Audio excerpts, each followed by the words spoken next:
Stok menipis, laju vaksinasi COVID-19 di Maluku Tengah terhambat. Laju pelaksanaan vaksinasi COVID-19 di Kabupaten Maluku Tengah mulai terhambat lantaran stok vaksin mulai menipis. Kabid Pengendalian Penyakit dan Obat-obatan Dinas Kesehatan Maluku Tengah, Darwin Lesi, mengatakan jumlah vaksin yang diberikan pemerintah pusat tidak sebanding dengan animo masyarakat yang ingin mendapatkan vaksin. Lanjutnya, saat ini stok vaksin yang tersedia hanya 133 vial dari 3 jenis vaksin, yakni Sinovac sebanyak 23 vial, AstraZeneca sebanyak 1 vial, dan Moderna sebanyak 109 vial. Sementara pihaknya sangat membutuhkan penambahan vaksin guna mengejar sasaran yang ditargetkan. Pihaknya berharap pemerintah pusat bisa memperhatikan kebutuhan di daerah sehingga target yang sudah ditentukan bisa segera tercapai pada waktunya.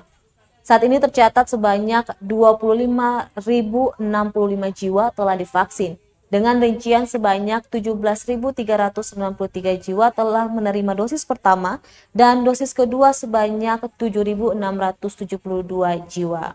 Sedangkan komitmen pemerintah daerah Kabupaten Maluku Tengah menargetkan 332.537 jiwa akan divaksin.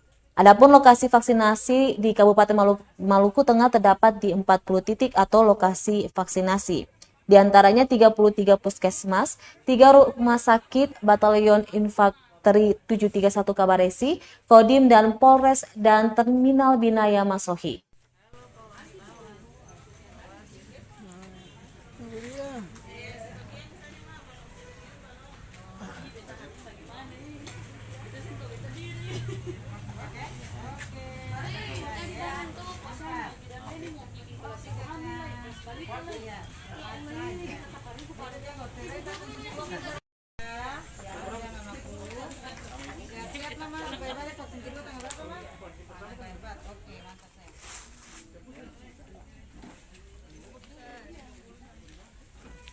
Terima kasih sudah nonton. Jangan lupa like, subscribe, dan share ya.